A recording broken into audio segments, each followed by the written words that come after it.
Salam alaikum. Alors dans cette vidéo on va continuer la partie 2 de l'exercice 1 de la série numéro 2.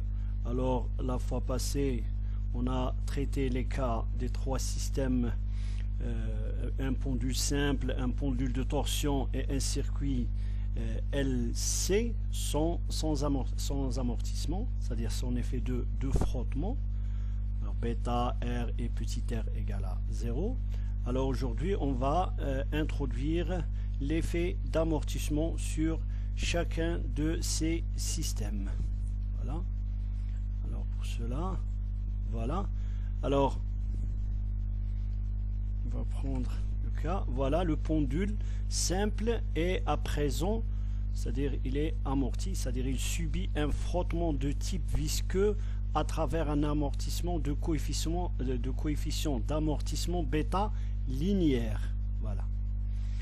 Alors c'est un effet d'amortissement de type visqueux, c'est-à-dire il est proportionnel à la vitesse de déplacement de la masse. Alors vous avez ici le symbole d'un amortisseur. Alors vous pouvez c'est-à-dire comprendre ceci comme étant un amortisseur physique. Voilà, c'est un amortisseur. Ou encore vous pouvez voir la chose comme si la masse est trempée dans un fluide, voilà, qui empêche l'évolution de la masse. Voilà, avec un amortisseur de coefficient de frottement, d'amortissement, plutôt coefficient de frottement bêta. Voilà, avec, vous voyez ici, une extrémité de l'amortisseur est attachée à la masse, alors que l'autre extrémité, voilà, est fixe. Bien sûr, avec la coordonnée généralisée θ et la longueur de la tige petit l et la masse considérée ponctuelle petit m. Voilà. Alors pour cela, dans ce cas, c'est-à-dire pour un frottement de type visqueux, voilà, qui dépend de la vitesse de mouvement, on définit ce qu'on appelle une fonction de dissipation dite de Rayleigh. Voilà, comme, voilà, si vous avez par exemple un amortisseur, voilà, de coefficient de frottement bêta linéaire, et bien vous avez les deux extrémités de l'amortisseur. Alors la position de cette partie, cette extrémité est notée XA, la position de cette extrémité est notée XB, et il y a un effet d'amortissement. Alors vous voyez que l'extrémité A de l'amortisseur étant fixe, voilà, voilà, vous avez ici une extrémité fixe, alors que l'autre extrémité change de position avec la masse. Alors la dérivée, voilà, vous avez le D, la fonction de dissipation égale à 1 demi de bêta x point B, c'est-à-dire la vitesse de déplacement de cette extrémité moins la vitesse de déplacement de cette extrémité au carré. Voilà. Alors bien sûr, puisque XA est immobile, fixe, et bien sa vitesse est nulle. Il nous reste juste là la vitesse de déplacement de cette extrémité XB. Voilà. Alors XB c'est quoi? C'est le déplacement de ce point là. Et bien pour une masse, le déplacement de c'est-à-dire de ce point là qui est attaché à la masse, et bien c'est un arc Lθ. Maintenant la vitesse de X du point d'attache du ressort d'amortisseur avec la masse, et bien c'est aussi le XB, c'est-à-dire Lθ point, c'est la vitesse de déplacement de la masse elle-même.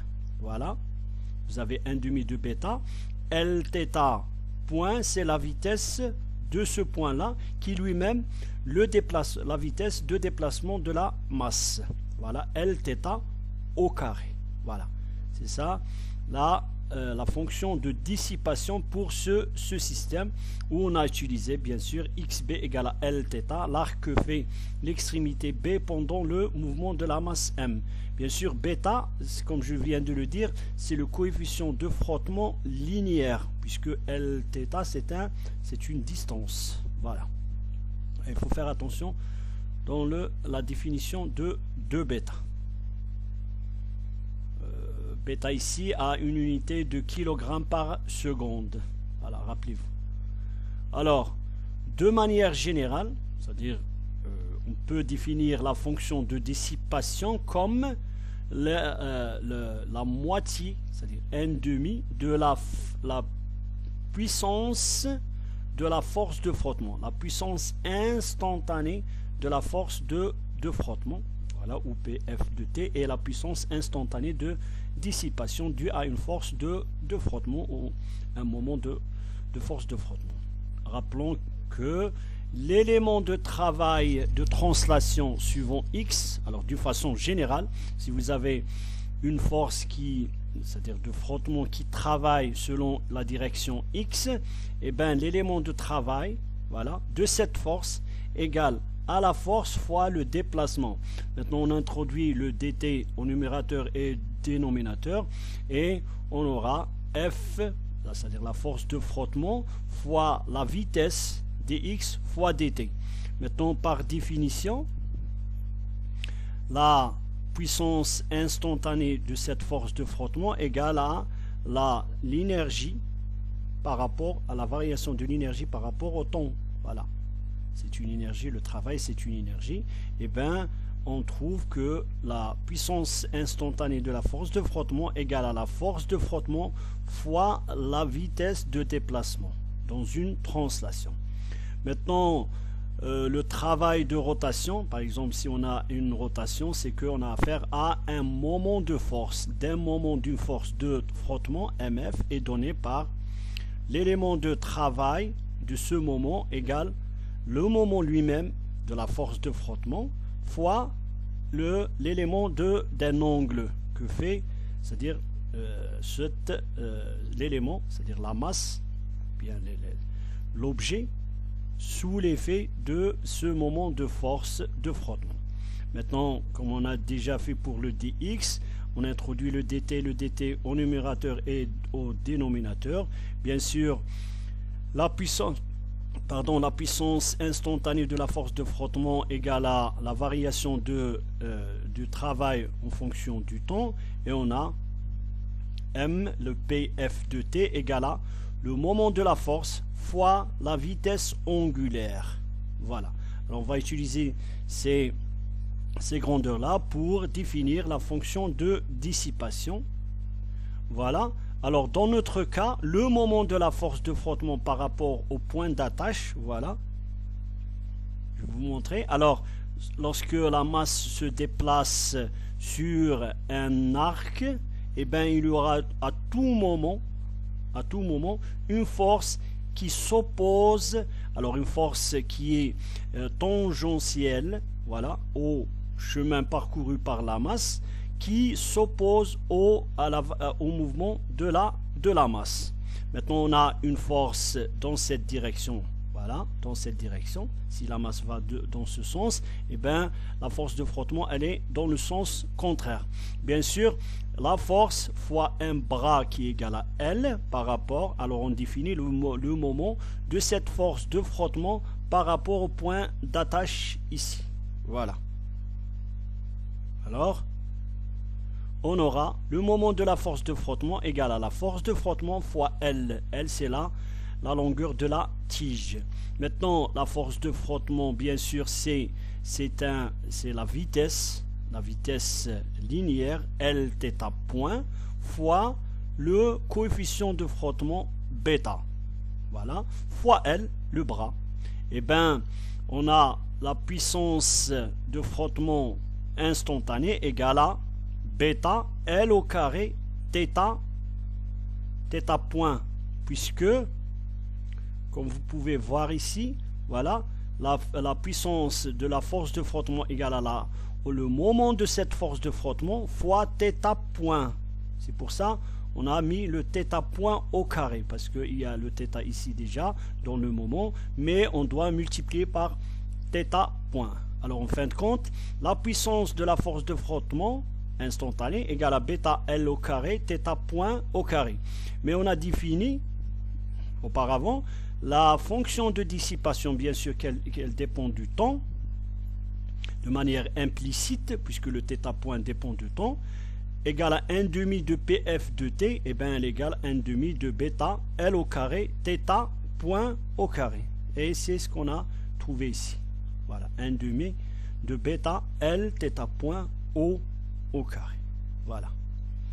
Alors, dans ce cas où il y a un frottement, c'est-à-dire un effet de frottement de type visqueux, voilà, j'insiste sur cela, l'équation de l'air-Lagrange pour un système mécanique à un seul degré de liberté de coordonnées θ subissant un amortissement de type visqueux s'écrit, et bien c'est l'écriture nouvelle pour l'équation de l'air-Lagrange en présence d'un frottement de type visqueux. Et bien au lieu de 0 ici, voilà, il aura égal à moins la dérivée de d par rapport à θ point. Voilà, c'est le cas d'un système amorti avec la coordonnée généralisée θ, un angle. Alors en effet, alors juste pour voir pourquoi on a introduit cette notion de fonction de dissipation. Alors je vais vous montrer, voilà, l'utilité de cette fonction de dissipation. Voilà. Alors en effet, il est possible de réécrire l'équation de l'air-Lagrange comme, voilà, vous savez l'équation de l'air-Lagrange pour un système amorti, et bien vous avez le L qui est le Lagrangien qui est égal à T moins U, c'est-à-dire l'énergie cinétique moins l'énergie potentielle. Alors je remplace L par T moins U, voilà, T moins U. Généralement, pour des systèmes, c'est-à-dire il y a des exceptions, mais généralement pour des systèmes mécaniques, l'énergie potentielle ne dépend pas des dérivées des coordonnées généralisées. Voilà. Et vous pouvez le remarquer, c'est-à-dire par rapport au système qu'on a déjà étudié. C'est que l'énergie potentielle du système ne dépend pas de la dérivée de la coordonnée généralisée, elle est égale à 0. Alors ici, par exemple, voilà, c'est-à-dire ici la dérivée de t moins u par rapport à θ point. Alors bien sûr le t dépend de θ point, mais le u ne dépend pas de θ point, c'est que la dérivée, sa dérivée par rapport à θ point égale à 0. Il est donc possible de réécrire l'équation de l'air-Lagrange comme, maintenant ici le u ne dépend pas du temps, de θ plutôt, de θ point, et bien il nous reste juste l'énergie cinétique. Maintenant on va appliquer le déron, c'est-à-dire la dérivée par rapport à θ à t. Voilà, vous avez le moins déron t sur déron θ. Alors avec le plus moins, avec le moins plus, on aura déron u sur déron θ. Et je vais ramener ce terme vers le second membre. J'aurai le signe moins ici, on aura deux termes. On aura la dérivée de u par rapport à θ et on aura la dérivée de d par rapport à θ point. C'est-à-dire ce terme-là, c'est des dérivés de l'énergie cinétique par rapport à θ point, par rapport à θ, par rapport au temps, égal à deux termes. Mais c'est comme si, voilà, le système est soumis à deux forces de moment, là, au moment, qui dérive d'un potentiel. Alors le premier terme représente un moment de force dérivant d'un potentiel, voilà, c'est la dérivée de u par rapport à θ qui nous donne un moment qui dérive d'un potentiel. Si on avait, rappelez-vous la fameuse équation, expression de f égale à Lagrangien, plutôt le gradient de u, c'est-à-dire la dérivée de u par rapport à dans l'espace, et bien ici c'est la dérivée de u par rapport à la coordonnée générale, c'est un angle, et bien ça donne un moment de force. C'est comme si on a un moment qui dérive d'un potentiel. De même, on veut apparaître, voilà ici, c'est comme si la force de frottement, voilà, la force de frottement ou le moment de frottement, de force de frottement, c'est comme si c'est une dérivation d'une fonction d par rapport, alors cette fois-ci, non pas par rapport à θ, mais par rapport à θ point. C'est comme si on a écrit la force de frottement, c'est une force qui dérive d'un potentiel, entre guillemets, hein, parce que c'est pas un vrai potentiel, mais juste pour, alors c'est pour faire apparaître cette analogie. Voilà. Alors cette force, c'est une force qui dérive d'un potentiel réel. Maintenant, cette force, c'est une force de frottement. Elle ne dérive pas d'un potentiel réel, mais on veut faire apparaître, voilà, ce terme comme si on avait une force qui dérive d'un potentiel. Voilà, c'est-à-dire l'utilité d'introduire cette fonction de dissipation. Voilà. Alors bien sûr, nous revenons à notre système. Le système de Lagrangien du système s'écrit bien sûr L égale à T moins U. Rappelez-vous l'énergie cinétique et l'énergie potentielle du système, bien sûr avec les approximations qu'on a faites. Et bien, on dérive dl par rapport à θ, on aura moins mgl θ. On dérive dl par rapport à θ point, on aura ml au carré θ point. On redérive ce résultat par rapport à t, on aura cette expression ml au carré θ 2 points. Et la dérivée de d par rapport à θ point égale à bêta l au carré θ point. Voilà. Vous avez le d. Et vous le dérivez par rapport à θ point, et bien le 2 saute avec le 2, et vous aurez bêta L au carré θ point. Voilà. θ point. Voilà. Maintenant, en remplaçant les dérivés dans l'équation de L'Euler-Lagrange ci-dessus, voilà, ci-dessus, on trouve, voilà, vous avez l'équation de L'Euler-Lagrange, vous pouvez mettre même, voilà, vous utilisez ça, et bien vous aurez, voilà, ml au carré θ point plus mgl égale à moins bêta L au carré θ point.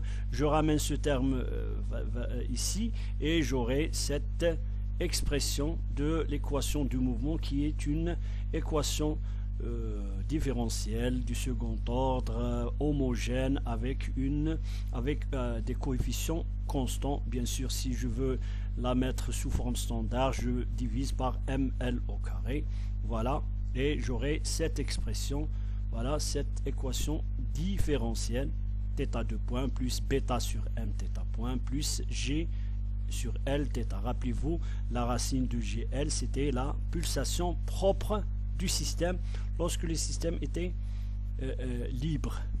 Voilà. Alors l'équation de mouvement du système, pendule simple amorti, est une équation différentielle linéaire homogène du second ordre au coefficient constant. Voilà. Je vous la montre une deuxième fois. Maintenant, on va passer au pendule de torsion amorti. Alors, vous avez ici là le disque de masse M, de rayon ρ, voilà, qui tourne, qui est, c'est-à-dire attaché à une tige, par exemple, de coefficient de torsion C, et aussi on a un effet d'amortissement, c'est-à-dire un coefficient de frottement bêta linéaire, voilà, et on donne la fonction de dissipation. C'est quoi? C'est que l'amortisseur a deux extrémités, une extrémité est fixe et une extrémité est libre. Et bien on va trouver l'expression de la vitesse de ce point. Et bien la vitesse de ce point, c'est la vitesse d'un point du disque. Voilà, c'est ρ θ point. Maintenant D égale à 1 demi de B ρ θ point au carré. Voilà, c'est la fonction de dissipation. Et bien sûr, ici, c'est un amortissement de type visqueux, toujours. Alors, bien sûr, Lagrangien, on a déjà trouvé l'expression de Lagrangien dans la vidéo précédente, égale à 1 demi de moment d'inertie par rapport à O θ point au carré, moins 1 demi de C θ au carré. C'est le coefficient de torsion de la tige. Bien sûr, l'équation de l'aire-Lagrange pour un système mécanique à un seul degré de liberté de coordonnées θ subissant un frottement de type visqueux s'écrit sous cette forme-là. Bien sûr, je fais les dérivations, c'est simple. Et vous trouvez, voilà, je dérive d par rapport à θ point. J'aurai bêta rho carré fois θ point. Voilà. Alors, je remplace dans l'équation et j'aurai... Voilà, en remplaçant les dérivés dans l'équation de l'aire-Lagrange, on obtient, voilà, I au θ point plus C θ, voilà, alors égal, cette fois-ci, à moins bêta rho carré θ point. Je ramène ce terme-là de ce côté-là et je divise par I0, c'est-à-dire par rapport par le moment d'inertie et j'aurai cette expression. Alors vous voyez qu'il y a une certaine similitude entre les deux systèmes, bien que ce sont deux systèmes différents, mais on aura toujours une équation différentielle du second ordre avec coefficient constant. Voilà, j'aurai cette expression, c'est une équation différentielle linéaire du second ordre homogène à coefficient constant. Maintenant, on va passer au circuit électrique. Alors la fois passée, on a étudié le cas où il y avait juste une bobine. On a négligé la résistance du fil de la bobine et une capacité, c'est-à-dire un condensateur CAP. Maintenant, on va rajouter une résistance et on va considérer la résistance du fil de la bobine petit r. Maintenant, si on considère qu'un courant I passe dans ce sens-là, eh bien, la convention nous dit que c'est-à-dire à travers des éléments passifs, c'est-à-dire la variation de la tension va dans ce sens, dans le sens contraire de I. Maintenant, en appliquant la loi des mailles, la première loi de Kirchhoff, on obtient, voilà, on aura la vitesse, plutôt, c'est pas la vitesse, c'est la tension au bord de la bobine, plus la tension au bord de la résistance de la bobine, la tension au bord du condensateur et la tension au bord de la résistance égale à 0. Puisque c'est une maille, la somme des tensions est nulle. Maintenant, je remplace VL par son expression LDI sur DT. L'expression de la tension au bord d'une résistance, c'est la résistance fois le courant qui passe à travers cette résistance, c'est R fois I. Voilà, bien sûr le I dépend du temps. Maintenant la tension au bord d'un condensateur, eh bien, on l'a écrit la fois passée, 1 sur la capacité fois l'intégrale I de T dt plus la tension au bord de la résistance R I T égale à 0. Voilà. On aura, c'est une équation intégro-différentielle régissant la dynamique du circuit électrique avec dissipation, puisqu'on a considéré les résistances. Alors la relation, bien sûr, la relation entre le courant électrique et la charge, c'est I dQ sur dt. Alors, au lieu de travailler avec le I, on travaille avec la charge. Et bien, je remplace ici le I par la dérivée de Q par rapport au temps. C'est une dérivée deuxième de Q. Voilà. La dérivée, le courant I, et ici I, on aura dQ sur dt, c'est-à-dire Q point. Voilà, R plus R Q point, puisque c'est le même courant qui passe à travers les deux résistances. Et on aura la tension au bord du condensateur, c'est Q sur CAP égale à 0. Maintenant, je divise par L et j'aurai, voilà, cette écriture standard d'une équation différentielle. Et bien, vous voyez que, alors, j'aurais dû faire ici cube de points, mais pas grave, c'est Q de points plus. Alors, vous voyez que, bien que ce système est différent, de physique différente, c'est un système électrique, mais on tombe sur une équation similaire, c'est-à-dire une équation différentielle similaire à celle d'un système de pendule de torsion amorti, mais aussi pour un système, c'est-à-dire un pendule simple amorti. Voilà, c'est la même forme de l'équation différentielle, d'où l'analogie électromécanique qu'on a déjà, c'est-à-dire donné quelques éléments dans la vidéo précédente. Alors c'est une équation différentielle linéaire du second ordre homogène à coefficient constant. Voilà. Alors ici je fais une récapitulation. Et bien pour le pendule simple, on a l'équation différentielle, θ2 point plus bêta sur m, θ point plus g sur L, θ égale à 0. Pour le pendule de torsion, alors vous avez θ2 point plus bêta rho carré sur I0, IO plutôt. Alors rappelez-vous, IO et O, c'est le moment d'inertie du disque qui égale 1/2 de m rho carré. Et bien vous pouvez constater que le rho carré saute avec le rho carré et on aura 2 bêta sur m. Voilà. Plus C sur IO, θ égale à 0. Maintenant pour le circuit électrique, eh ben, on aura la coordonnée généralisée CQ. Maintenant, vous pouvez remarquer que l'analogie entre un système mécanique et un système électrique, c'est-à-dire que le coefficient de frottement dans un système mécanique est équivalent à une résistance, voilà, une résistance dans un système électrique. Voilà, c'est la nouveauté. Voilà, c'est lorsqu'on a introduit la dissipation d'énergie dans les trois systèmes. Voilà. Alors, et bien sûr, le C, c'est le C ici, le coefficient le coefficient de torsion est équivalent à l'inverse d'une capacité, alors que ici, par exemple, le M, le L, c'est-à-dire l'inductance de la bobine est l'équivalent d'une inertie dans un système mécanique, puisque la bobine, c'est-à-dire la bobine s'oppose à la variation du courant à travers son inductance. Voilà.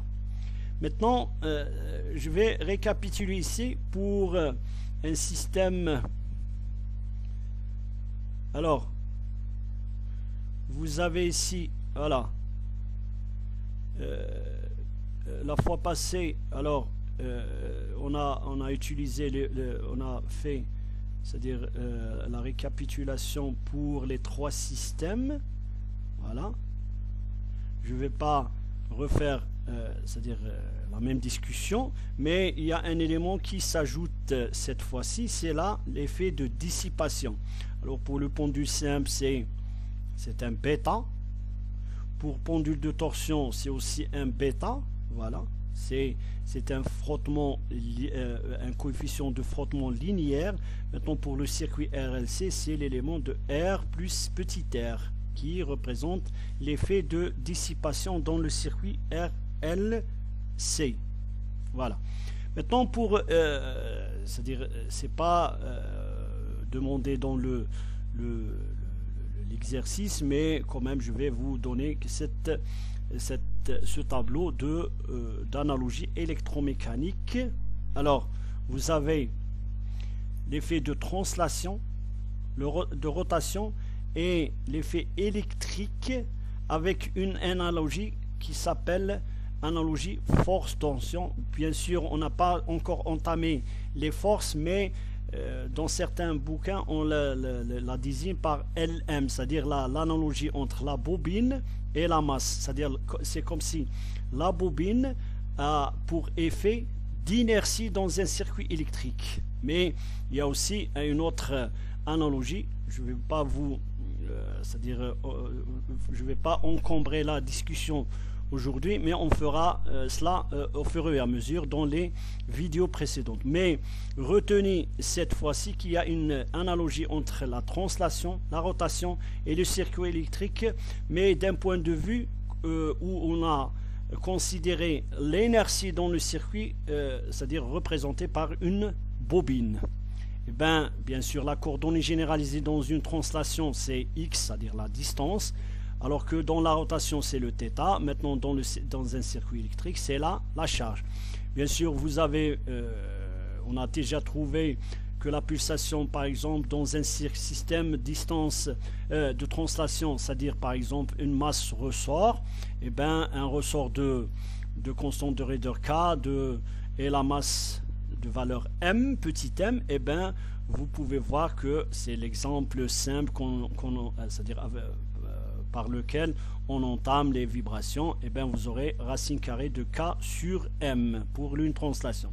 Maintenant, pour une rotation, comme on a déjà vu que pour un pendule de torsion, la pulsation propre s'écrit sous cette forme, racine carrée de C sur I0. C, c'est le coefficient de torsion, I0 c'est le moment d'inertie, mais aussi on a trouvé pour un pendule simple, c'est un cas particulier, la racine carrée de G sur L. Maintenant pour un circuit LC, la pulsation propre c'est 1 sur LCAP. Maintenant l'inertie dans un système de translation est représentée par la masse, parce que c'est la masse qui s'oppose à la variation de la vitesse de cette masse.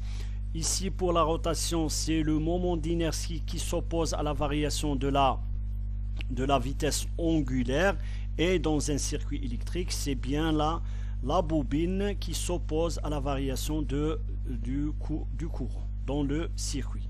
Maintenant pour le stockage on a par exemple le K, c'est la constante de raideur ou du ressort où l'on stocke l'énergie potentielle. Maintenant le C, le coefficient de torsion, il représente la tige où l'on emmagasine de l'énergie potentielle. Maintenant dans un circuit LC c'est au condensateur qu'on va emmagasiner de l'énergie électrique. Maintenant pour la dissipation vous avez le bêta. Alors le bêta c'est le coefficient de frottement linéaire. Parfois dans la rotation on vous donne un coefficient alpha, c'est-à-dire c'est le coefficient de alpha. C'est-à-dire la différence entre alpha et bêta, c'est que bêta est un coefficient de frottement linéaire, alors que alpha peut, c'est-à-dire être donné comme, c'est-à-dire il est proportionnel à la vitesse et non pas à la vitesse linéaire. Voilà, il faut faire attention dans les unités. Voilà. Maintenant pour le circuit électrique, l'élément de dissipation c'est bien la résistance.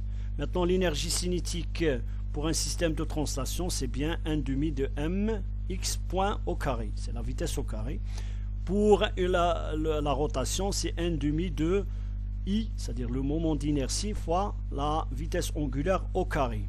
Maintenant si vous utilisez les analogies électromécaniques, et bien sans avoir besoin d'apprendre par cœur cette expression, et bien vous remplacez par exemple ici vous avez le L, le M ici, et bien c'est le L qui correspond à ce M, et bien vous remplacez juste le M par L, vous remplacez X point par la vitesse, voilà, I au carré, parce que X c'est Q, X point c'est Q point c'est bien I, et bien c'est 1/2 de LI au carré. C'est l'énergie par unité de volume, voilà, emmagasinée dans la bobine. C'est pour ça qu'on dit que c'est une énergie magnétique.